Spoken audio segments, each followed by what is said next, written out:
collective unconscious increases, so the conscious mind loses its power of leadership. Imperceptibly, it becomes the led, while an unconscious and impersonal process gradually takes control. Thus, without noticing it, the conscious personality is pushed about like a figure on a chessboard by an invisible player. It is this player who decides the game of fate, not the conscious mind and its plans. This is how the resolution of the transference, apparently so impossible to the conscious mind, was brought about in my earlier example. The plunge into this process becomes unavoidable whenever the necessity arises of overcoming an apparently insuperable difficulty. It goes without saying that this necessity does not occur in every case of neurosis, since perhaps in the majority the prime consideration is only the removal of temporary difficulties of adaptation. Certainly severe cases cannot be cured without a far-reaching change of character or attitude, and by far the greater number, adaptation to external reality demands so much work that inner adaptation to the collective unconscious cannot be considered for a very long time. But when this inner adaptation becomes a problem, a strange, irresistible attraction proceeds from the unconscious and exerts a powerful influence on the conscious direction of life.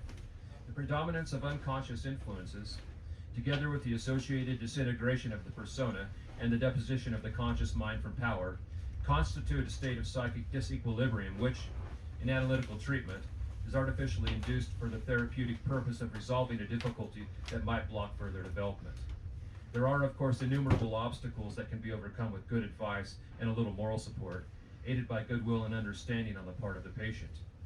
Excellent curative results can be obtained in this way. Cases are not uncommon where there is no need to breathe a word about the unconscious.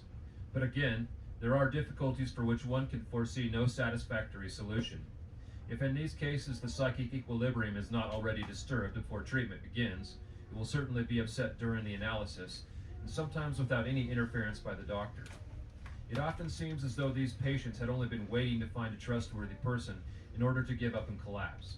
Such a loss of balance is similar in principle to a psychotic disturbance.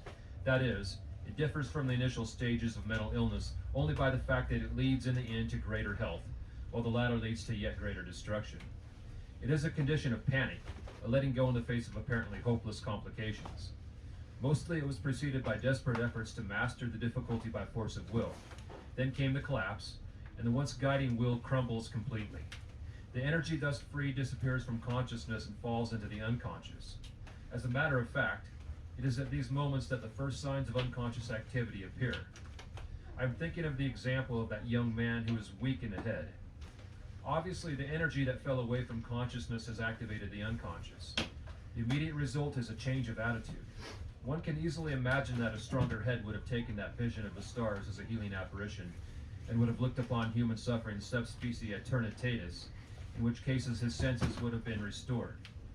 Had this happened, an apparently insurmountable obstacle would have been removed. Hence I regard the loss of balance as purposive, since it replaces a defective consciousness by the automatic and instinctive activity of the unconscious, which is aiming all the time at the creation of a new balance, and will, moreover, achieve the same, provided that the conscious mind is capable of assimilating the contents produced by the unconscious, i.e., of understanding and digesting them. If the unconscious simply rides roughshod over the conscious mind, a psychotic condition develops. If it can neither completely prevail nor yet be understood, the result is a conflict that cripples all further advance. But with this question, namely the understanding of the collective unconscious, we come to a formidable difficulty which I have made the theme of my next chapter. And that ends The Persona as a Segment of the Collective Psyche by Carl Jung. And as a note, there's an essay following this one titled Negative Attempts to Free the Individuality from the Collective Psyche. I'll be recording that one next, so watch for that one. Thanks for listening. Jung on.